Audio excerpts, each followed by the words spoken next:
시간이 되었으므로 기도하고 시작하시겠습니다. 하나님, 저희 예배를 드리기 위해 이곳에 이렇게 모였습니다. 좋은 날씨 가운데도 다른 데 가거나 놀러 가는 것이 아닌 예배 드리게 해주심 감사합니다. 이 찬양을 올려드릴 때 온전히 주님만 받으시기를 원합니다. 찬양 가사 한 구절 한 구절이 저희의 마음에 은혜가 되기를 원합니다. 또한 이 찬양을 부를 때, 찬양을 부르고 예배를 드릴 때 한 주간의 말씀으로서 또한 살아갈 수 있는 힘이 될 수 있도록 도와주세요. 예수님 이름으로 기도드립니다. 아멘. 저희 먼저 주님 나를 인도하시네 라는 찬양 부르겠습니다.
삶에 가득한 주님의 통치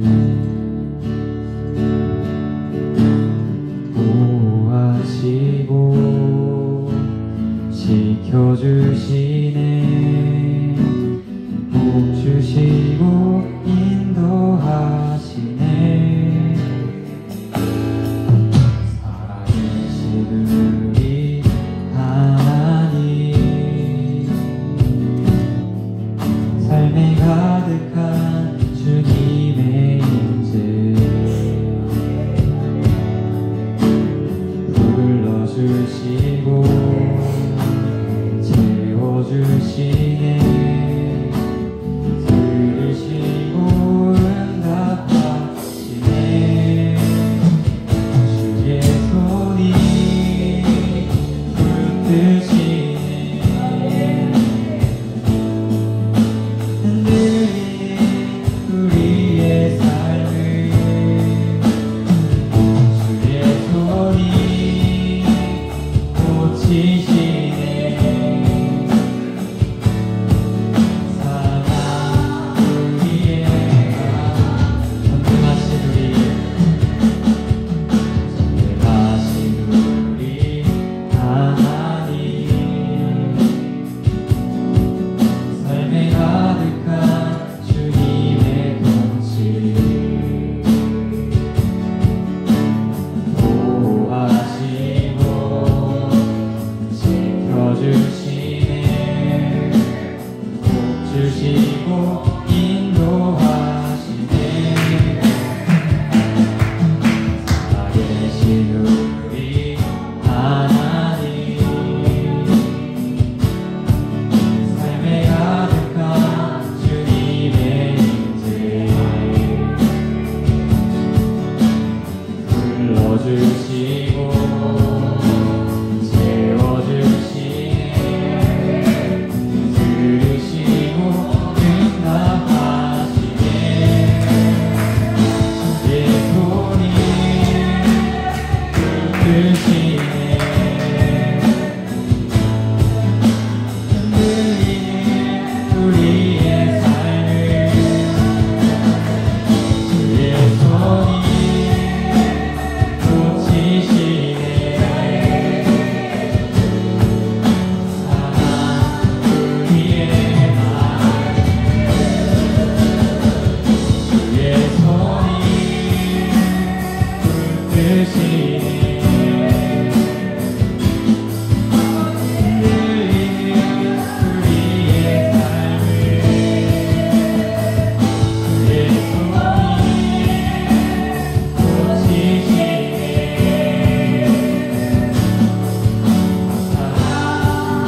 이제 마지막으로 한번 나누겠습니다. 주의 손이 붙드시네 흔들리는 우리의 삶을 주의 손이 고치시네 사랑 우리의 마음을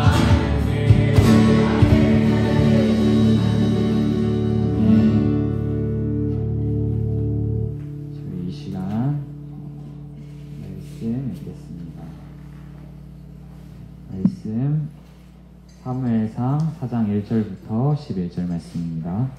제가 한 절 읽고 번갈아 가면서 한 절씩 교독하시겠습니다. 사무엘의 말이 온 이스라엘에 전파되니라. 이스라엘은 나가서 블레셋 사람들과 싸우려고 에바넷을 곁에 진치고 블레셋 사람들은 아벡에 진쳤더니 블레셋 사람들이 이스라엘에 대하여 전열을 벌이니 그 둘이 싸우다가 이스라엘이 블레셋 사람들 앞에서 패하여 그들에게 전쟁에서 죽음을 당한 군사 4,000명 하나니라. 백성이 진영으로 돌아오매 이스라엘 장로들이 이르되 여호와께서 어찌하여 우리에게 오늘 블레셋 사람들 앞에서 패하게 하셨는고 여호와의 언약궤를 실로에서 우리에게로 가져다가 우리 중에 있게 하여 그것으로 우리를 우리 원수들의 손에서 구원하게 하자 하니 이에 백성이 실로의 사람을 보내어 그룹 사이에 계신 아무리 여호와의 언약궤를 거기서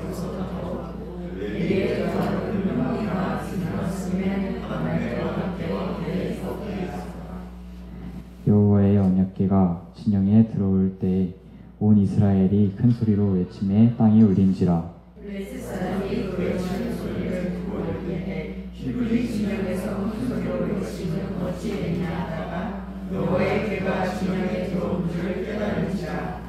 블레셋 사람이 두려워하여 이르되 신이 진영에 이르렀도다 하고 또 이르되 우리에게 화로다. 전날에는 이러한 일이 없었도다. 이레가 하다가 누가 그를 이기능한 신들의 손에서 건지고 그는 광야에서 여러 가지 제약으로 내 우리를 친 신들이니라.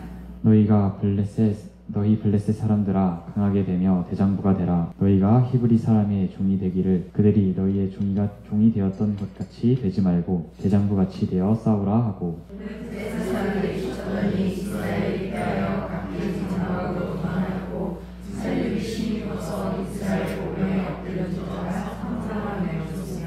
저희 같이 읽겠습니다. 하나님의 뱀에 빼앗겼고 엘리의 두 아들 홈리와 비느하스는 죽임을 당하였더라. 지금 이 시간 황세영 목사님 나와서 말씀 전해주시겠습니다. 결이가 찬양 실력이 날이 갈수록 좋아지고 있어요. 중부감리 교육이 복받은 것 같아요. 오늘 말씀은요, 깊은 수렁이라는 주제를 가지고 매너리즘에 관하여 라는 말씀을 전하려고 합니다. 혹시 매너리즘이라는 뜻 아나요? 보통 표현할 때 우리 이렇게 말하죠. 나 요즘 매너리즘에 빠졌어. 이 매너리즘이란 말을 제가 찾아보니까 르네상스 시대에 그 화가들이나 예술가들이 있었나 봐요. 그 예술가들이 자기 복제, 그러니까 문화의 복제를 하면서 독창성이나 향상성이 일어나지 않는 상태를 지속하면서 계속 그림을 그리는 거예요. 그러니까 뭔가 발전도 없고 의미도 없고 고찰도 없고 생각은 없는데 그 행동을 지속하긴 하는 거죠. 그 결과물이 다 똑같은 거예요. 발전이 없는 거죠. 이걸 우리 식대로 표현하자면 신앙의 매너리즘에 빠졌다라고 표현을 해요. 신앙의 매너리즘에 빠졌다가 뭐겠어요? 행동은 반복을 하는데 뭐가 없어요? 깊이가 없고 하나님과의 관계도 없고 기도의 열정과 뜨거움과 사모함도 사라져버리는 상태를 이르는 걸 바로 신앙의 매너리즘이라고 이야기를 해요. 오늘 말씀의 본문의 이야기가 딱 그 지점이어서 이 말씀의 본문을 선택을 했어요. 그럼 그리스도인들에게 있어서 가장 큰 고난이 뭘까? 한번 생각해 본 적 있어요? 나한테 제일 고난 말고 내가 그리스도인이라면 어떤 고난이 가장 클까요? 그건 아마 예수님을 통해서 우리가 이해할 수 있어요. 여러분, 예수님께서 십자가에 매달려 죽는 순간들을 우리는 다 성경을 통해 들었잖아요. 예수의 이야기를 잘 보세요. 제자들에게 배신당할 때 절규하셨나요? 그럼 혹시 뺨을 맞았을 때 억울하게 재판장에 끌려가서 억울함을 호소해야 될 그때에 억울할 때 호소하셨나요?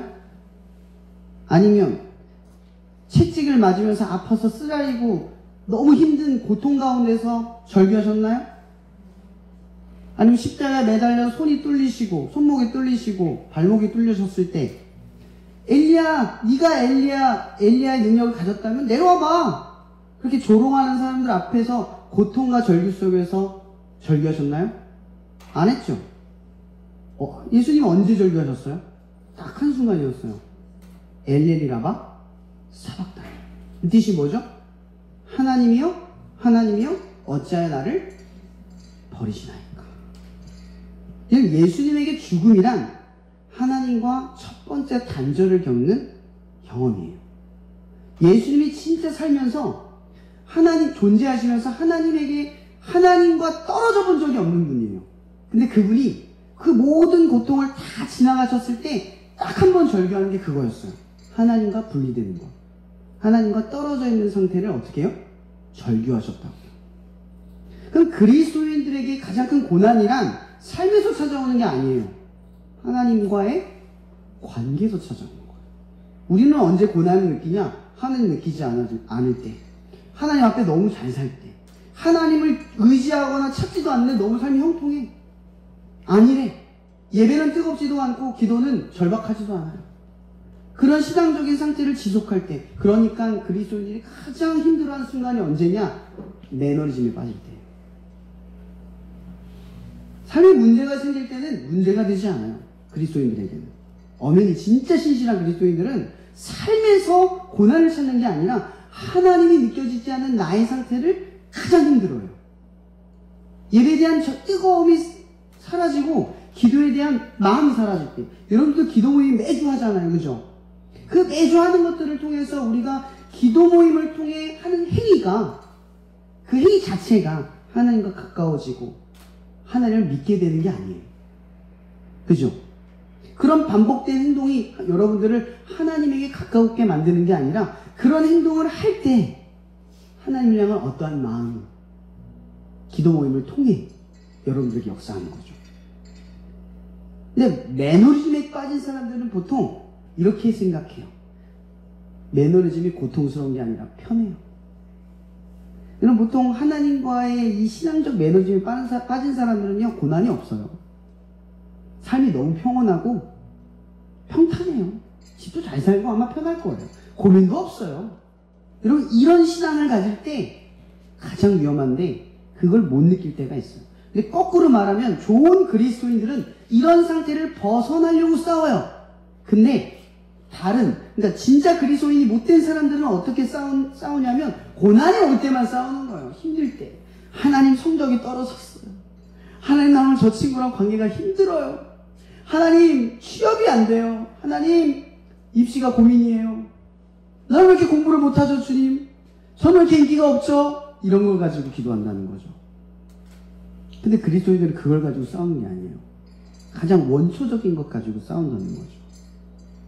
여러분들 한번 오늘 말씀을 들으면서 내가 어느 수렁에 빠졌는지 한번 생각해 보십시다. 그러면서 오늘 말씀을 한번 따라가 봤으면 좋겠어요. 오늘 첫 서두가 이렇게 시작합니다. 사무엘의 말이 온 이스라엘에 전파하니라. 여러분, 이 사건 이전에 어떤 일이 벌어졌냐면, 사무엘에게 하나님의 말씀이 들어갔어요. 사무엘아, 사무엘아. 이 사건 알죠? 3번 불러요. 사무엘이 그렇게 하나님을 만나요. 근데 오늘 말씀 서두에 이렇게 말하는 거예요. 사무엘의 말이 온 이스라엘에 전파된다. 여기서 말은 누구의 말일까요? 하나님의 말씀이라는 뜻이에요. 이제 사무엘의 말이 아니라 하나님의 말로 동일하게 역사한다라는 거죠. 이제 그렇게 말씀을 하는 거예요. 하나님의 말. 이제 하나님의 말이 사무엘에게 임했어요. 이때가 어느 시대냐면 하나님의 말씀이 흔하지 않았던 시대. 근데 이제 하나님의 말씀이 이제 사무엘을 통해서 흔하게 들려지기 시작했다. 이걸 암시하고 있는 거예요. 근데 지금 어떤 일이 벌어졌냐면 동시에 블레셋과 이스라엘 간의 싸움이 일어났어요. 근데 이 싸움은 여러분 성경을 읽어보면 성경은 역사 순대로 정리된 게 아니에요. 그래서 사사기, 여호수아 그리고 사무엘 상까지는 살짝 이렇게 합집합이 되어 있는 거예요. 시대가 연대되어 있는 거예요. 같은 내용. 그래서 사무엘을 사사라고도 불러요. 그러니까 사사 시대는 계속 있는 거예요. 사라진 게 아니라 그 안에 뭐가 있어요? 룻기가 있는 거죠. 하나님의 태동이 숨어져 있어요. 근데 이 역사는 흘러가고 있는 거죠. 자, 제가 왜 이야기를 하냐면 사무엘의 시대도 어떤 시대냐면 약속의 땅인 가나안 땅을 하나님의 명령대로 어떻게 해야 돼요? 정복하고 수복해야 돼요. 거기가 어느 나라예요? 하나님과 함께할 나라이기 때문에 그래요. 그게 이스라엘 사람들의 뭐예요? 사명이자 소명이죠. 그리스도인들에게도 소명과 사명이 있어요. 그게 뭐예요? 세상을 하나님의 나라로 만들기 위해 우리가 수고하는 거예요. 우리가 만드는 건 아니에요. 수고하는 거예요. 하나님이 하실 수 있도록 수고하는 역할을 해요. 하나님의 나라를 누가 만들어요? 하나님이 만들어요. 근데 그런 만드는 나라를 위해 누가 일을 해야 돼요? 우리가 수고를 하는 거예요. 우리가 뭔가 하나님의 나라를 만드는 게 아니에요. 그럼 이스라엘 사람들이 가나안 땅에 들어가서 그 가나안 땅을 정복하는 것은 누구를 위한 일이에요? 하나님을 위한 일이에요. 이게 핵심이에요. 근데 여러분 한번 생각을 해볼게요. 그들이 출애굽하기 전에 그들의 신분은 뭐였죠? 노예였어요. 노예. 그럼 노예가 아무리 잘 먹고 잘 살아도 어느 정도의 삶의 수준이 정해져 있겠죠. 그리고 자기의 존재감과 정체성이 한계를 느낄 거예요. 아무리 공부를 잘해봐야 노예고, 그죠? 아무리 잘생겨봤자 노예고, 그죠? 아무리 집안이 좋아봐야 노예고, 아무리 돈이 많아봐야 노예예요. 그러니까 노예라는 삶은 아무리 향상돼도 바뀌지 않는 삶을 의미하는 거죠. 그럼 이스라엘이 이 히브리 민족이라고 했던 이 이스라엘이 출애굽을 했어요. 왜 출애굽을 했죠? 이게 핵심이야. 왜 출애굽을 했어요, 그들이? 왜 하나님을 따라왔냐는 거예요. 하나님 왜 따라왔을까요? 노예의 삶을 살고 싶지 않아서예요. 배고파서가 아니라, 힘들어서가 아니라, 물론 그것이 태동되었지만 원초적 근본적인 거는 하나님을 따라가서 이제 이전과의 삶을 살고 싶지 않아서예요. 그럼 이렇게 질문해 볼게요. 이스라엘이 하나님을 쫓아가는 건 이전보다 나은 삶을 위해서 간 거예요? 이전과 다른 삶을 살기 위해 간 거예요? 다른 거죠. 여러분 예수님 믿을 때, 하나님 난 예수님 믿을 때 지금보다 조금 더 나아지고 싶어요. 성적 지금보다 조금 나아지고 싶어요. 얼굴 조금 더 잘생기고 싶어요. 피부 조금만 더 좋아지고 싶어요. 이렇게 기도하잖아요. 그죠? 하나님이 여러분들이 하나님을 쫓아가기 시작할 때부터 하나님은 여러분들을 만들어 가실 때 지금보다 나은, 세상보다 나은 존재로 만들려고 하는 게 아니라 전혀 다른 존재로 만들려고 가시는 거예요. 그래서 하나님께서 그들을 맨 처음 끌고 왔을 때 홍해를 거치자마자 마라의 씀을 이후에 어디로 가요? 시내산으로 가는 거예요. 시내산 뭐래요? 약속을 하는 거예요. 이제 너희는 뭐예요? 더 이상 출애굽의 노예가 아니라, 애굽의 노예가 아니라 뭐예요? 너희들은 하나님의 백성이야. 이 정체성을 뜯어고치는 거죠. 이제 출발점이 달라진 거예요. 애굽에 살 때는 나는 노예로 시작했어요. 돈을 잘 벌어도 노예, 일을 잘해도 노예, 능력이 좋아도 노예, 얼굴이 잘생겨도 노예였어요. 근데 출애굽 광야를 출발하는 아무것도 없는 그 출발점에서는 이거예요. 나는 이제 하나님의 백성으로 시작한다. 나는 이제 하나님의 백성이다. 이거예요. 출발점이 달라지는 거죠. 그러니까 가나안 땅, 하나님의 땅을 들어갈 때 적어도 가나안 땅을 정복할 이유가 뭐예요? 거기서 애굽보다 더 나은 삶을 살고 싶어서 간 건 아니라는 거예요. 제가 이 얘기를 하려고 여기까지 끌어온 거예요. 그럼 왜 간 거예요? 거기서 하나님과 전혀 다른 삶을 살기 위해서 간 거예요. 이게 하나님의 나라를 만드는 목적이에요. 그들의 근본이에요. 기도 모임을 만든 이유가 바로 이 이유예요. 여러분들이 이 여정을 시작하잖아요. 지난번에도 코어 모임 때도 나눴지만, 이런 기도 모임이라는 그 모임을 시작하는 순간부터 여러분들은 친구들 사이에 뭐라고 불려요? 기도 모임 하는 애가 되죠. 근데 기도 모임을 하는 애는 또 다른 말을 말하면 뭐예요? 예수를 믿는 친구가 되는 거예요. 왜냐면 그 중에는 교회는 다니는데 모임도 안 나오는 애들도 있어요. 자기 신앙을 나타내기에 부담스러워하고 힘들어하는 친구들이 있다고요. 근데 여러분들이 기도 모임을 시작하는 순간 진짜 신앙이 시작되는 거예요. 내 신앙을 처음으로 드러낸 거죠. 나는 예수 믿는 사람이야. 이 학교를 다니는 예수 믿는 사람이야. 그래서 모이는 거예요. 여러분들이 기도 모임을 하는 이유는 나를 먼저 드러냄으로써 이제 이전보다 나은 삶이 아니라 전혀 다른 삶을 살기로 시작했다는 거예요. 이게 광야예요. 그래서 광야는 처음부터 좋은 일이 일어나는 게 아니라 그냥 그대로의 일이 일어나는 거예요. 어쩌면 광야는 하나님이 바꿔가는 길이 아니라 원래 광야는 힘든 길이에요. 시작하는 순간 그걸 하나님이 함께하며 바꿔가는 거죠. 인식을 바꿔가는 거예요. 근데 하나님은 우리의 인식을 바꿔갈 때, 이스라엘을 끌어갈 때 이스라엘이 얼마나 힘들었어요. 광야가 물도 없고 먹을 것도 없고 벌판에 뜨겁고, 그쵸? 근데 중간중간 아말렉 튀어나, 에돔왕은 길을 막아, 돌아서 가고 자기를 죽이기도 하고 전쟁이 나기도 하고, 끄트머리에 있는 진영은 계속 쓸려가기도 하고 옆에 와서 치고, 별의별 일들을 다 겪어요. 숱한 일들을 다 겪어요. 그들이 어디로 들어가요? 그런 상태로? 가나안 땅에 들어가요. 근데 그 여정에서 얼마나 많은 싸움을 버티고 이겨냈어요. 그죠? 근데 성경을 읽어보면 아시는 친구도 있겠지만, 그 버티고 이긴 전쟁에 주로 하는 이야기가 뭐냐면 하나님이 이기게 계셨다. 이스라엘의 능력은 누구다? 하나님이다. 이스라엘의 능력은 하나님이다. 오늘 말씀의 본문에 어떻게 나온 줄 아세요? 블레셋 사람들이 어떤 사람이냐면 철병거를 가지고 있고 문명도 발달하고 도시 문명이에요. 전략과 전술 경험이 있는 사람들이라고요. 그런 사람들이 이스라엘과 싸우는데, 이스라엘은 사무엘, 그러니까 나중에 그 아들 요나단과 사울까지밖에 칼이 없었어요. 칼을 둘만 쳤어요. 그 정도로 문명이 발달하지 않는 나라가 이스라엘이에요. 지금도. 그래서 지금 뭐가 그렇게 나왔겠어요? 돌, 몽둥이, 이거 가지고 싸우러 나간 거예요. 그러니 자기 앞에 있는 이 블레셋이 얼마나 거대하고 무서워요. 근데 그들이 계속 싸웠을 때, 이 출애굽 여정에서 싸웠을 때 그들을 이기게 한 건 하나님이었어요. 근데 그 하나님이 이기게 했다는 걸 계속 상기시키기 위해 출애굽의 여정 속에서 항상 있었던 게 있어요. 그게 뭔 줄 알아요? 뭐요? 그들이 고개만 들면 보이는 거. 그거 뭐예요? 구름 기둥가? 그들이 필요할 때만 보였던 게 아니라 항상 그게 그들을 이끌고 있었어요. 그럼 그들의 생각에는 항상 하나님이 우리와 함께하고 있다는 인식이 깔려 있는 거예요. 근데 오늘 말씀 본문 한번 가볼게요. 지금 블레셋과의 싸움을 앞두고 있어요. 자기보다 더 거대한 민족과 싸움을 하고 있어요. 몽둥이 들고 그들의 철병과 맞붙으려고 하는 이 순간에 그들이 머리를 써요. 뭘 쓰냐면 실로에 있는 하나님의 언약궤를 가져오자. 왜? 우리가 지금 두려워하고 질 것 같으니까 가지고 오자, 이런 얘기를 하고 있는 거예요. 그때 사무엘이 하나님의 말을 전하기 시작했다라는 거죠. 가지고 와요. 여러분들 성경에 엘리의 두 아들 홈니와 비느하스가 하나님 앞에 제사를 드릴 때 어떤 짓을 해요? 그걸 드리는 여자들과 강간을 간음을 해요.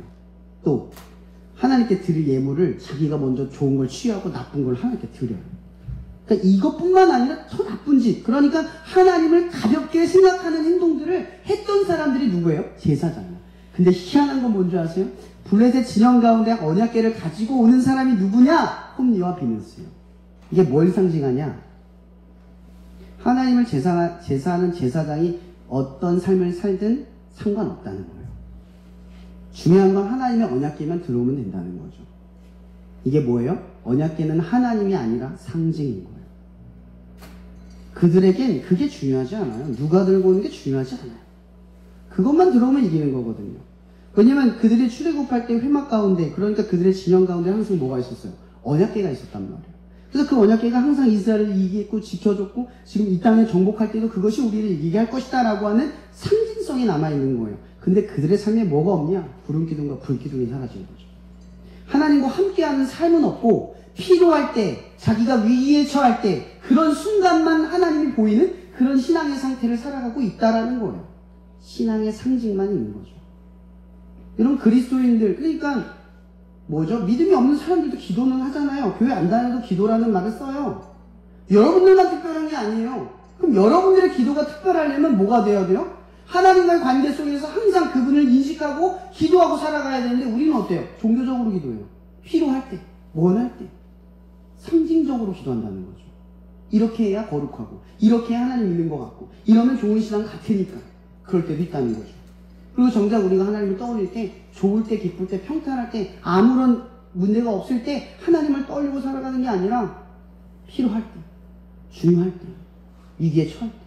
그러니까 여러분의 삶의 가치관이 마음껏 이것저것 대소사를 마음껏 내 멋대로 선택을 할 때는 하나님 없다가 필요할 때, 그때 찾는다.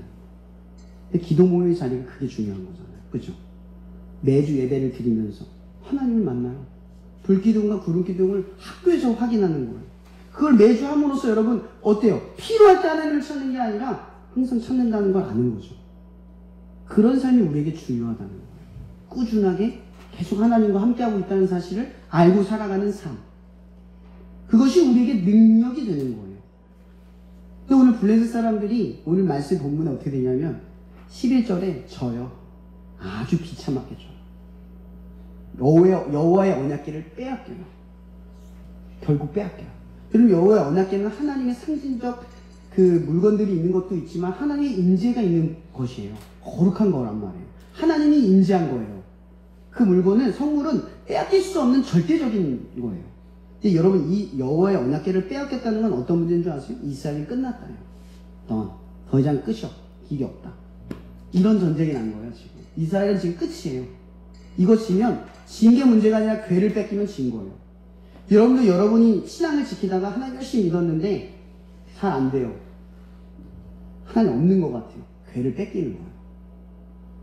뺏긴 순간 진다고 느끼는 거예요. 여러분, 근데 중요한 건 이거죠. 그 궤는 상징이에요. 잘 된다는 상징, 이긴다는 상징이란 말이에요. 근데 여러분 생각해 봅시다. 궤가 하나님인가요? 잘 되는 게 하나님이에요? 여러분들을 잘 되게, 더 나은 삶을 살게 하는 게 하나님이에요? 기도 모임이 여러분들에게 복을 주는 게 목적인가요? 아니야. 더 나은 삶이 아니라 다른 삶을 살기 위해 주는 축복이라는 거죠. 노예로서 아무리 성공해봐야 죽는 인생이 아니라. 여러분 성경에서는 노예를 뭐라고 해요? 종의 신분은 죽음이에요. 죽음을 지닌 존재를 종이라고 이야기해요. 죽음의 종, 사단의 종. 그러나 하나님의 자녀는 영원히 죽지 않아요. 그러니까 여러분들의 가치는 영원한 가치라는 거예요. 전혀 다른 삶은 영혼의 가치를 쫓는 거고, 이전보다 나은 삶의 정도의 가치는 죽음, 종의 가치를 쫓는 거예요. 잘 살아봐야, 내가 얘기했죠? 잘 살아봐야 노예라 그랬죠? 이거 말을 바꿔볼게요. 잘 살아봐야 죽어요. 돈 많아봐야 죽어요. 잘생겨봐야 죽어요. 성적 좋아봐야 죽어요. 이게 노예의 삶이라는 거죠. 근데 하나님의 백성의 삶은 거꾸로 말하면 뭐예요? 내가 망해도 영원히 살아요. 내가 안 돼도 영원히 살아요. 내가 못생겨도 하나님의 자녀, 그 축복으로 영원히 살아요. 난 하나님의 자녀예요. 전혀 다른 인식 속에서 출발을 한다는 거죠. 그러니까 여러분들이 기도 모임을 통해서 느끼는 건 광야의 여정이에요. 그 광야의 여정에서 하나님이 여러분들에게 알려주려고 하는 건 내가 너희와 함께하고 있다. 구름 기둥과 불 기둥을 계속 보는 삶을 살아가는 거죠. 약속의 땅에 들어가도 나는 너와 함께하고 있어. 이 사실을 계속 우리에게 가르쳐 주려고 하는 거예요. 근데 깊은 매너리즘에 빠지니까 어떤 상태가 돼요? 이렇게 되는 거예요. 아까의 상태를 말하면 필요할 때만 하나님 찾고, 중요할 때만 하나님 찾고, 항상 하나님과 함께하는 삶을 익숙해지지 않는 삶대로 살아가요. 이제 하나님 없이 사는 게 너무 잘 돼. 하나님을 느끼고 사는 게 희귀해져. 하나님 느끼는 게 더 이상해. 그런 삶을 살아가요. 근데 아무런 문제를 못 느끼고 쭉 살아가는 거예요. 그게 매너리즘이라는 거죠. 이 위기를 가장 적나라하게 보여주는 사건 하나가 있어요. 그게 뭐냐면 다윗의 이야기. 여러분 다윗이 이스라엘 왕이 됐잖아요. 그죠? 여러분 하나님이 다윗을 왜 이스라엘 왕으로 만드셨죠? 그가 하나님 잘 믿어서요? 믿음이 좋아서 복 주신 걸까요? 아니면 그가 탁월해서 왕을 세운 걸까요? 아니에요. 성경을 정확하게 읽어보면 워딩하면 다윗이 왕이 된 이유는 하나님이 다윗을 통해 하나님의 나라를 이루려고. 이게 목적이었어요. 그럼 만약 하나님이 여러분들에게 무언가를 주신다면 그 준 것의 목적은 뭐예요? 하나님의 나라를 위해서 준 거예요. 하나님이 다윗을 그렇게 세웠어. 근데 다윗이 어떻게 되냐면 나중에 이 다윗이 이제 왕이 되고 평탄한 시기를 거쳐요. 이제 싸우면 무조건 이겨. 그러니까 이 이기는 상태가 되니까 그의 그 수장 장군 있잖아요. 요압 장군이 다윗에게 그래요. 다윗 장군님 이제 전쟁에 나가지 마십시오. 당신이 죽으면 이스라엘이 끝입니다. 이제 우리가 나가서 싸우겠으니 왕은 이제 궁에 있으십시오. 이러고 편안한 삶을 살기 시작해요. 그리고 이제 다윗이 이 예루살렘을 수복하기 전에 이 요압 장군이 그 성을 이제 뺏으면서 이래요. 요압이 왕이여, 내가 그 궁을 수복한 다음에 이 성을 수복한 다음에 마지막에 오셔서 이 궁을 빼앗으십시오. 당신께 영광을 돌리겠습니다. 이런 말을 해요. 근데 다윗이 어떻게 생각한 줄 아세요? 오케이. 요즘 뭐가 잘못되는 줄 아세요? 여러분 승리의 영광은 누가 가져가야 돼요? 하나님.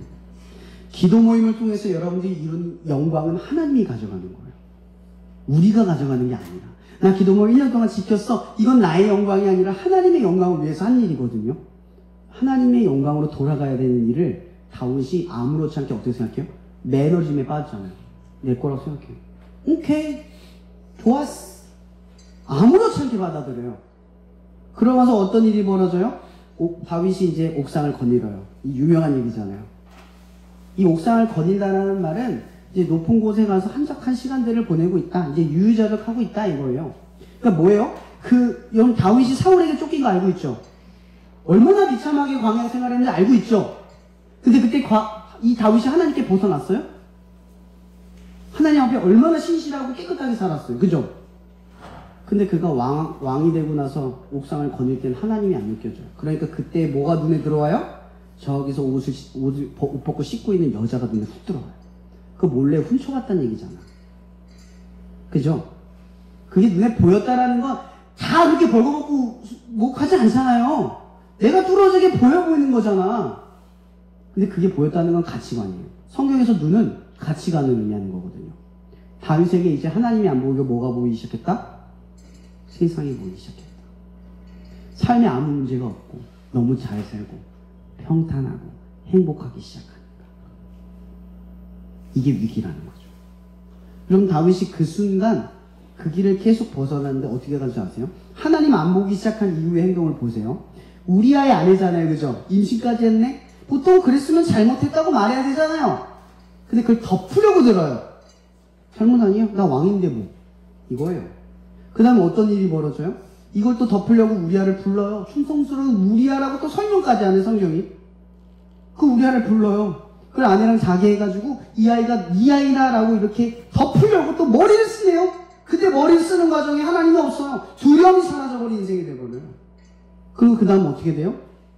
그래도 우리아가 너무 신실하니까 우리아에게 그 여호와의 편지를 써가지고 그 성 밑에서 싸우게 일부러 시켜가지고 돌마다 죽게 해요. 근데 더 웃긴 건 뭔지 아세요? 그리고 바세바를 데리고 와요. 자기 아내를 삼아요. 그 아이를 낳아요. 그때 나단 선지자가 나타나서 다윗을 질책하죠. 근데 그 순간까지를 한번 보세요. 나단 선지자가 오기 전까지 얼마나 위험했어요?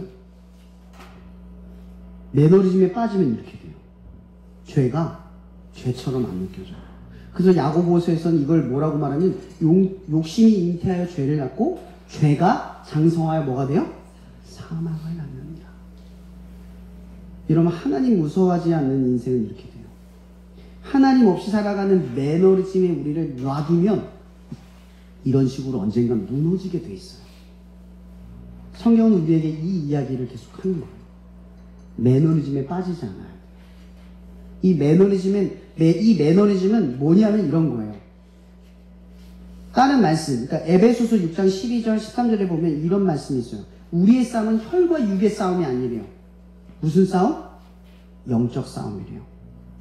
여러분, 이 영적인 싸움이라는 걸 심리적인 느낌으로 받아들이지 마세요. 영적인 게 뭐냐면 이거예요. 말씀 읽고 기도하고 예배를 지키는 거. 이게 영적 싸움이에요. 여러분, 세상 사람이 보면 기독교인들 삶의 위기가 찾아오는데 왜 교회를 가고 앉아있어? 문제 해결해야지. 왜 기도를 하고 앉아있어? 방법을 찾아야지. 세상 사람들 우리한테 이렇게 얘기해요.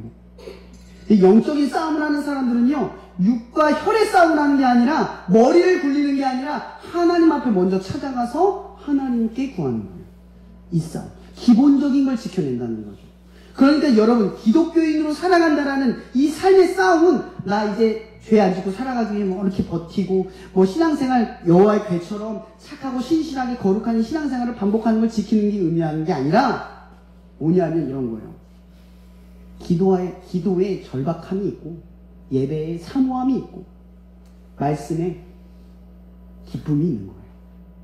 이런 삶을 유지하기 위해 싸우는 거예요. 기독교인은 이것 가지고 싸우는 거죠. 그래서 우리는요, 예수님의 말씀을 기억해야 돼요. 예수님이 형제를 욕하는 자마다 지옥 간다고 그랬어요. 그죠? 여자를 음욕을 품는 자마다 간음을 한 거랑 똑같다고 했어요. 이 얘기 근본은 뭐냐면 하나님은 이제 우리의 신년, 그러니까 깊은 모든 동기들까지도 다 아시는 분이에요. 그러니까 우리가 뭐부터 싸워야 돼요? 이런 기독교인들의 가장 큰 죄는요, 이제 예수를 믿은 사람들의 죄는 죄를 지을 때가 아니에요. 언제냐? 예수를 잊을 때예요. 그분을 잊고 살아가는 게 죄예요. 우리한테 죄는. 안 믿는 사람들은 그거 죄 아니야. 근데 믿는 사람들은 그게 죄예요. 예수 안 믿고 살아가는 거. 예수 기억 안 하고 살아가는 거. 예수 없이 살아가는 거. 그리고 그게 익숙해져 버리는 거. 이런 매너리즘은 뭔지 아세요? 이거예요. 익숙해져 버리는 거예요. 삶이 문제가 없고 평탄하지만 않으면 하나님 필요 없어요. 그런 인생이 되어버리는 거예요. 언약궤만 오면 돼요. 오늘 말씀에 보면 되게 특이한 게 뭔지 아세요? 이스라엘 진영에 온 이 궤를 보고 이스라엘 사람들은 궤가 왔으니 안심을 해요. 소리를 막 질러요. 근데 저 옆에 있는 블레셋 진영에서 뭐라고 소리인 줄 아세요? 애굽의 땅에서 애굽 신을 물리쳤던 그 신이 왔다! 이렇게 얘기를 해요. 근데 이게 무슨 얘기냐면 정작 이스라엘 사람들은 여호와의 언약궤가 왔을 때 하나님의 능력을 못 보고 하나님 못 보고 궤만 봐요. 근데 그 상대방의 편에서는 블레셋 사람들은 언약궤를 본 게 아니라 하나님을 봐요. 이게 무슨 차이인 줄 아시겠어요? 그럼 세상 사람들이 그리스도인들을 볼 때 뭐라고 보는 줄 아세요? 교회 다니는 사람으로 생각해요. 아니에요. 여러분들은 교회를 다니는 사람이 아니잖아요. 예수를 믿는 사람이죠. 그죠? 우리가 세상 사람들에 보여줄 건 내가 예수를 믿고 있다. 교회를 다닌다가 아니라고요. 여러분, 교회 다니는 걸 제가 비하하는 게 아니에요. 그냥 습관적으로 교회를 다니는 사람으로 여긴다고요. 제가 사회생활 할 때 이런 일이 많았어요. 뭐냐면 회식하면 무조건 빠져요. 회사에서 뭐 한다고 무조건 빠져요. 신실해요. 자기는 신실하다고 생각을 해. 근데 사회생활 안 하는 게 아니라 세상을 섬기지 않고 살아가는 거예요. 그리스도의 역할이 있어. 나쁜 사람이 나쁜 짓 하도록 놔두는 게 우리 역할인가요? 왜 교회가 세상 가운데 있죠? 그리고 우리가 교회를 가는 것도 중요하지만 세상의 빛으로 남아서 그들이 죄악 가운데 무너지지 않는 역할을 하는 것도 중요한 우리의 역할이에요. 신실한다는 건 교회를 잘 다닌다는 게 아니에요. 사회생활을 하든 예배 교회 안에 있든 예수 믿는 일이 정확하게 꽂혀 있다는 거죠. 여러분들이 그래서 기도하는 게, 기도 모임을 하는 게 중요한 거예요. 여러분 학교에서도 예수 믿는 게 정확히 나와 있어요. 그리고 교회 가서도 예수 믿는 게 정확하게 정해져 있어요. 여러분 어디를 가든 기억하세요. 매너리즘에 빠지지 않는 법, 정체성을 드러냈어요. 나 예수 믿는 사람이야. 그런데 이런 말이 있어요. 믿음을 지키는 게 아닙니다. 이걸로 마칠게요. 믿음을 지키는 게 아니에요. 믿음을 지키면 그 믿음이 여러분들을 지킵니다. 아멘. 그러니까 기도 모임을 지키는 것이 엄연히 말하면 사실은 여러분들을 지켜주는 일이에요. 이게 하나님의 역사예요. 여러분들의 삶 속에 여러분들을 지키는 믿음이 항상 역사하기를 축복합니다. 기도하고 마칠게요.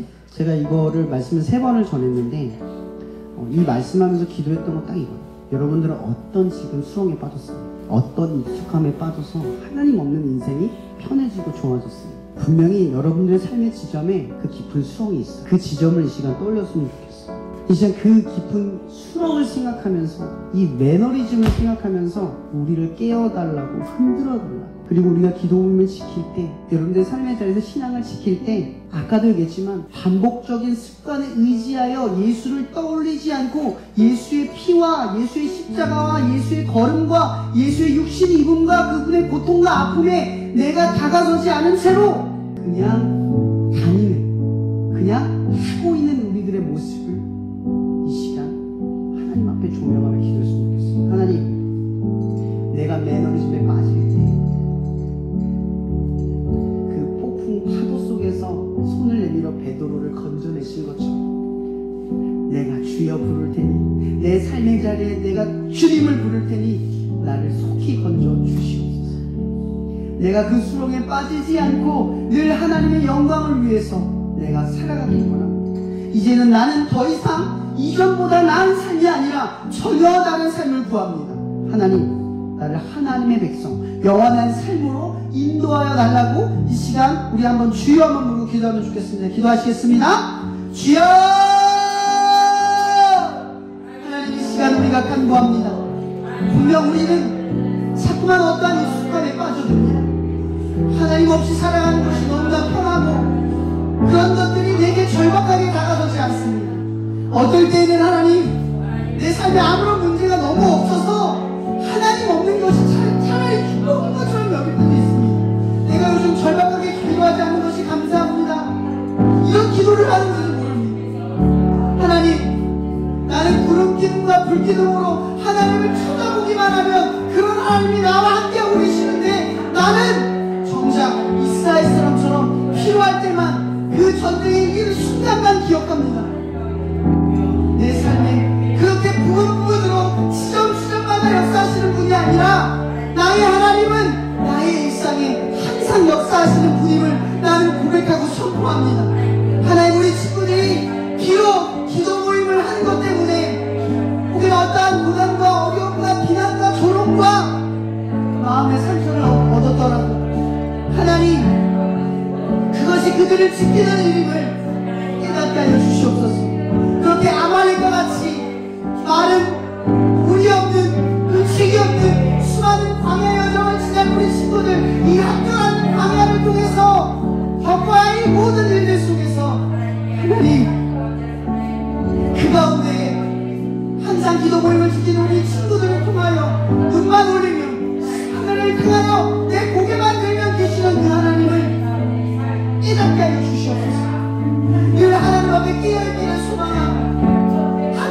가운데서도 빛이 되고, 교회에서도 빛이 되고, 친구들 가운데서도 빛이 되고, 가정에서도 빛이 되는 우리 친구들에게 주님 도와주시옵소서. 하나님, 우리 기도 모임 친구들 항상 위로하여 주시고, 항상 함께 계시고 곁에 계신다는 사실을 깨닫게 해주시고, 그리고 어디를 가든 세상의 빛과 소금으로 이 깊은 수렁 가운데 빠지지 않도록, 혹여나 어둠 물에 빠진 것이 있다면 우리 친구들 지금 즉시 건져주시고 이끌어주시고 하나님의 품으로 인도하여 주시옵소서. 늘 그렇게 하나님께 깨어있는 인생 되기를 간절히 바랍니다.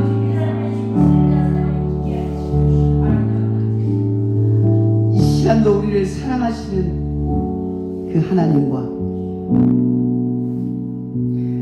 우리를 위해 모든 것을 이루신 예수 그리스도의 은혜와 우리를 깊은 수렁에 빠질 때마다 주님을 떠올리며 주님의 손길을 경험하게 하실 성령님의 역사 교통하시니 학교의 현장에 혹은 삶의 현장에 기도 모임을 지키며 하나님의 불기둥과 구름기둥 사이로 지나가는 당신의 자녀들 머리머리 위에 언제나 함께 하시는 것을 그들의 삶 가운데 가르쳐 주시기를 예수의 이름으로 축원하며 기도합나이다. 이 시간 우리 나무가된 나오셔서 광고해 주시겠습니다. 네, 오늘 예배에 오신 여러분들 진심으로 환영합니다. 오늘 점심은 유수자 집사님과 신은순 사모님께서 피자를 섬겨주셨습니다. 그리고 다음 예배는 저희 12월 30일에 동일한 시간에 있는데 12월은 연말 파티로 예배와 연말 파티를 진행하려고 하고 좀 특별한 예배를 구상 중에 있습니다. 그래서 친구들 많이 데리고 오시고 교회는 또 아니지만 저희가 교회 예배는 아니지만 12월 예배는 친구 초청잔치처럼 진행이 됐으면 좋겠습니다. 그러면 2부 활동은 밥 먹고 진행하도록 할게요.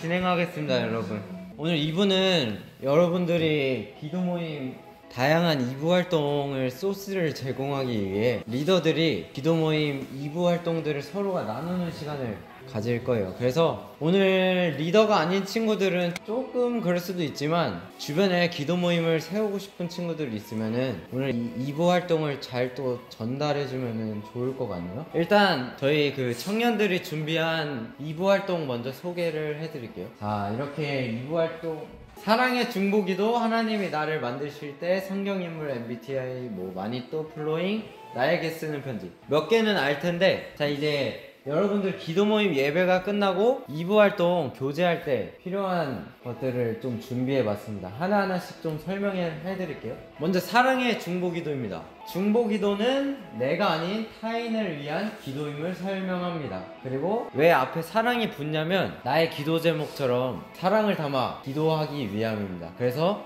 먼저 이 사랑의 중보기도를 설명하고 그 다음에 1대1로 나누던지 아니면 기도 모임의 상황에 맞춰서 소그룹 또는 전체로 함께 나눠서 서로의 기도 제목을 나누고 경청합니다. 이때 기도 제목은 서로의 삶과 기도 제목을 자유롭게 주어진 시간에 나누시면 좋을 것 같아요. 그리고 세 번째는 서로의 기도 제목을 두고 손을 잡고 이성끼리면 조금 손은 잡지 않으셔도 됩니다. 그리고 잠시 기도합니다. 그리고 기도회가 끝난 후에는 이것도 또 중요한데 하나님의 이름으로 서로를 축복하는 게 정말 중요해요. 그래서 하나님의 이름으로 목사님을 축복합니다. 하나님의 이름으로 땡땡땡을 사랑합니다. 뭐 하나님의 이름으로 이 한마디가 그 사람의 마음을 여는 중요한 말이 될 수도 있기 때문에 그렇게 중보기도를 진행하시면 됩니다. 다음은 하나님이 나를 만드실 때인데 이거는 스탠드그라운드에서 제공하는 활동인데 질문지가 있어요. 이거는 제가 오늘 톡방에 올려드릴게요. 그래서 뭐 그림이 있습니다. 뭐 여러분들 하나님이 여러분들을 만드실 때 뭐 어떻게 만들어서 이런 그림이 있는데 결론적으로는 질문지를 통해서 각자의 장단점을 그 질문지에 써보는 거예요. 만약 질문지가 없다면 서로 장단점을 나누고 이야기합니다. 그리고 서로 부족함을 다 나눈 뒤에는 듣고 같이 기도하면서 우리가 공동체 내에서 그 단점을 또 품어줄 수 있도록, 말씀에는 그 하나님의 형상이라는 말씀이 또 나오거든요. 그래서 2부 활동으로 또 이걸 하면 좋을 것 같고, 세 번째로는 성경인물 MBTI입니다. 이거는 저희가 9월 예배 때 했을 거예요. QR코드가 있고 링크가 있어요. 이게 지금도 찍으면 카메라 대면은 바로 이렇게, 그래서 PPT를 제가 올려드릴 거예요. 그래서 만약에 여러분들이 이 기도 모임을 할 때 패드만 가져가서 휴대폰으로 찍어서 하셔도 되고, 뭐 단톡방에 링크를 공유하셔도 됩니다. MBTI 들어가셔서 성경인물 MBTI를 검색하시고, 비슷한 인물끼리 셀을 나누는 방법도 있고, 인원이 적다면 다 같이 나는 뭐 베드로야, 뭐 나는 요한이야, 모세야, 뭐 이렇게 나누면서 서로 좀 맞추고 나누는 시간을 가지고 서로를 알아가는 시간을 가지면 좋을 것 같아요. 다음은 마니또 게임입니다. 이거는 뭐 다들 아실 것 같은데, 제비뽑기를 통해서 마니또를 정하고, 이거는 전주에 미리 해야겠죠. 그래서 2주 정도 제비뽑기를 해서 상대방의 자신의 정체를 숨기는 거예요. 한 주간 편지나 선물 등을 제공하는 건데, 여기서 리더들이 마니또가 수행할 미션들을 미리 공개해 줘야 됩니다. 그래서 뭐 한 주 동안 매일 인사해주기, 뭐 도움 주기, 편지 써주기, 친구들에게 칭찬하기, 뭐 등등등 해서 일주일 뒤에 마니또를 서로 맞추고 나눔을 가지면 될 것 같습니다. 다음은 플로잉이에요. 이건 다들 모르실 것 같아서 설명을 하면은, 모임 전주에 미리 플로잉에 대해서 설명을 합니다. 플로잉이라는 뜻은 계속해서 풍성하게 넘치도록 이라는 뜻이 있는데, 지원이나 후원의 뜻을 담고 있을 때 많이 쓰게 돼요. 평소 자기가 아꼈던 물품이지만 이제 쓰지 않는, 아니면 남에게 주고 싶은 내 애장품이 있다 하면은 기도 모임에 준비를 해서 가지고 오는 것도 좋을 것 같습니다. 애장품이 없다면 선물을 준비하게 되면 누구는 엄청 비싼 걸 살 수도 있으니까 가격을 좀 제한해 주는 게 중요합니다. 일주일 전에 다음 주는 플로잉을 할 거니까 이렇게 준비해 왔으면 좋겠다. 모임 당일날 포장까지 해야 돼, 선물들을. 아니면은 선물들을 리더들한테 전달하면은 리더가 그거를 받아서 포장을 해오던지. 그래서 한 테이블에 놓고 가져온 선물들을 한 자리에 모읍니다. 랜덤으로 가져가는, 그 선물을 받은 사람이 이 선물을 누가 준비했는지 공유하면서 서로가 아끼는 물품들, 서로의 마음들을 나누는 시간을, 평소에 전하지 못했던 마음을 전하는 시간으로 가지면 될 것 같습니다. 그래서 지정을 해서 선물을 준비하라고 해도 좋을 것 같아요. 다음으로는 나에게 편지 쓰기입니다. 이거는 제가 대학교 기도 모임에서 처음에 했었는데 아주 나중에 보니까 좋더라고요. 쉽게 말하면은 미래의 나에게 편지 쓰기입니다. 편지지를 간단하게 준비하면 좋고요. 상자 하나와 같이 준비해서 미래의 나에게 편지를 씁니다. 뭐 미래의 나에게 하면서, 지금은 나는 이렇게 살고 있지만 미래에 너는 어떻게 살고 있니? 예측을 해서 쓰는 거예요. 뭐 신앙에 대한 거, 삶에 대한 거 적어서 다양한 주제로 편지를 상자에 넣습니다. 이제 저는 이걸 학기 초에 했는데, 학기 말에 보통 방학 마지막 모임 때 이 상자를 리더가 고이 보관했다가 다시 꺼내서 보면은 진짜 느낌이 엄청 새롭습니다. 그리고 내가 얼마나 이렇게 살아왔구나, 이런 것들을 잘 알 수 있으니까 마지막에 그렇게 조금 삶을 점검하고 추억을 회상하는 시간으로 해도 좋을 것 같아요. 이게 이제 끝이죠. 이건 저희 청년들이 준비한 활동이고, 다음은 이제 리더들이 나와서 예배들과 2부 활동이 어떻게 진행되고 있는지 또 나누는 시간 가졌으면 좋겠습니다. 다음은 구건고입니다. 나올 때 큰 박수로 환영해주세요.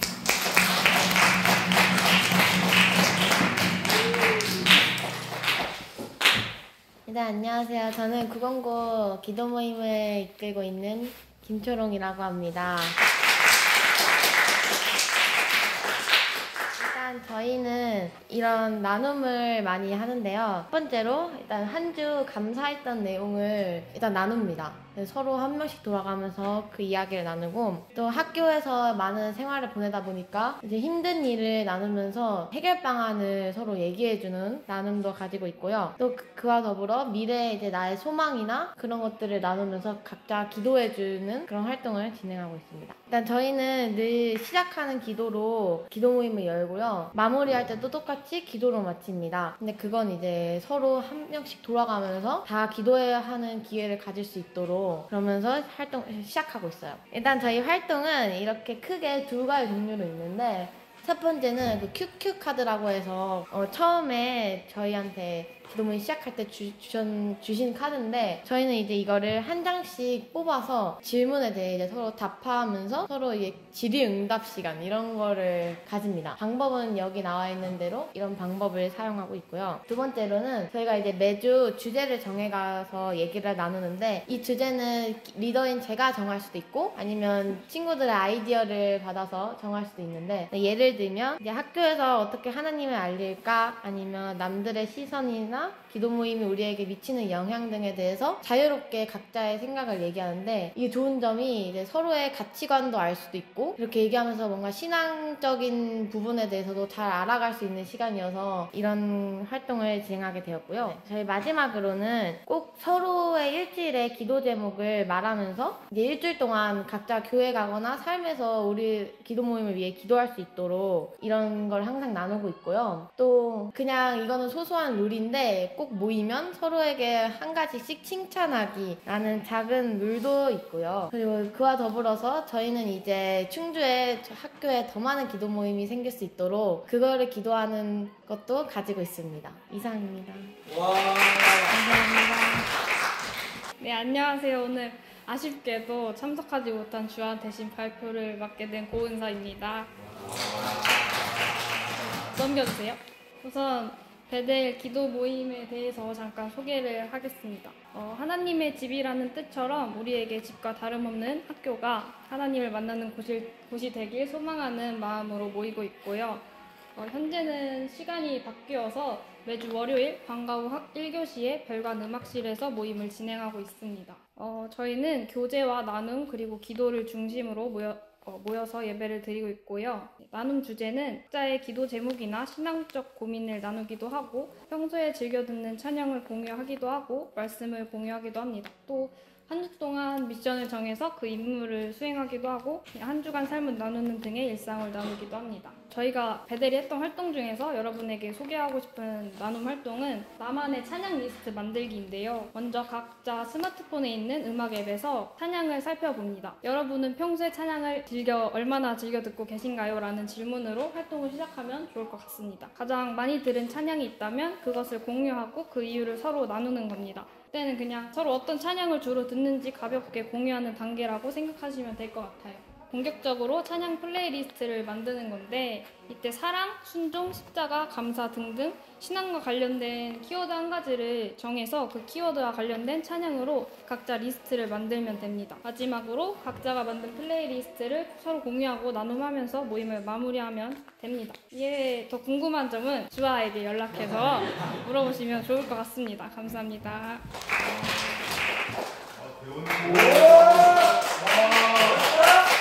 대원고의 제이프를 섬기고 있는 정결이라고 합니다. 저희는 2부 활동을 따로 하지 않고 있기 때문에 찬양과 예배에 중점을 두고 활동을 하는 편입니다. 저희는 일단 초기에는 찬양을 좀 짧게 했었는데요. 찬양을 하다 보니까 찬양을 이제 좀 많이 해달라라는 그러한 얘기가 있어서 기타와 젬베로 풍성한 찬양을 드리고 있습니다. 3곡 정도 하는데 찬양이 즐겁고 더 많이 하고 싶다고 해서 더 많이 한 10분간 드리고 있습니다. 목사님이 학교에 오셔서 직접 말씀을 전해주십니다. 5분에서 10분가량 믿지 않은 친구들에게도 맞는 말씀을 전해주십니다. 저희는 가볍게 과자나 빵 같은 간식을 나눠서 먹습니다. 활동이 별로 없기 때문에 제가 이때까지 했던 그 기도 모임에 대한 감상을 살짝 말씀드릴 건데요. 맨 처음에는 정말 작은 교실에서 반 정도만 모여서 기도회를 진행했었습니다. 하지만 시간이 점점 지나도 멈추지 않고 각자의 자리에서 이제 기도 모임을 이끌어 나가다 보니 기도 모임에 참여하는 친구들도 점점 많아진 것 같습니다. 나오는 학생들도 말씀을 읽을 때나 찬양을 부를 때 처음에는 잘 읽지도 않고 반응도 얼마 없었지만 최근에 들어선 점점 이렇게 말씀을 다 같이 통독할 때도 잘 참여해주고 찬양도 점점 많이 불러주고 하면서 점점 참여율이 많이 높아지는 것 같습니다. 또한 이제 새로운 목표를 또 정하겠지만 제가 이번에 정했던 더 많은 사람들에게 조금씩이라도 하나님을 전하고 더 익숙하게 만들어주자라는 목표가 잘 이루어진 것 같아 정말 감사하고, 제가 한 건 많이 없지만 그래도 사용해 주시고 같이 예배드리는 사람들이 많아지게 된 것 같아 너무 감사합니다. 감사합니다. 일단 안녕하세요. 저는 충주여고 기도 모임인 샬롬을 이끌고 있는 김지영이라고 합니다. 먼저 샬롬을 잘 모르시는 분들도 계실까봐 먼저 짧은 설명을 드리자면 저희 샬롬은 하나님의 평화라는 뜻을 가지고 있는데요. 그 뜻과 같이 미래에 대한 불안과 두려움 등을 하나님과의 관계 안에서 해소하고 많은 친구들과 다 같이 평화를 누리길 바라는 친구들이 모인 기도 모임이고요. 저희는 매주 금요일 공동교실 1에서 진행하고 있습니다. 저희는 먼저 평일 중에 마지막 날인 금요일에 만나기 때문에 이번 주 동안 어떻게 지냈는지, 어떤 일들이 있었는지 서로의 안부를 물어보면서 가볍게 시작하고요. 그리고 오늘의 말씀을 듣고 그 말씀을 묵상하면서 이 말씀을 듣고 자신이 어떤 의미를 느꼈는지, 자신이 느낀 뜻을 서로에게 말해주는 시간을 가지고 있습니다. 예배가 끝나고 나면은 스쿨처치에서 섬겨주신 맛있는 간식들을 먹으면서 나눔을 시작하는데요. 일단 저희는 샬롬은 되게 무교나 다른 종교인 친구들도 많이 오는 기도 모임이에요. 그래서 그 친구들에게 너무 딥하거나 무거운 주제가 되면은 그 친구들은 다시 기도 모임에 나오지 않을 가능성이 크기 때문에 최대한 재밌고 모두가 즐길 수 있는 기도 모임을 하려고 노력하고 있습니다. 넘겨주세요.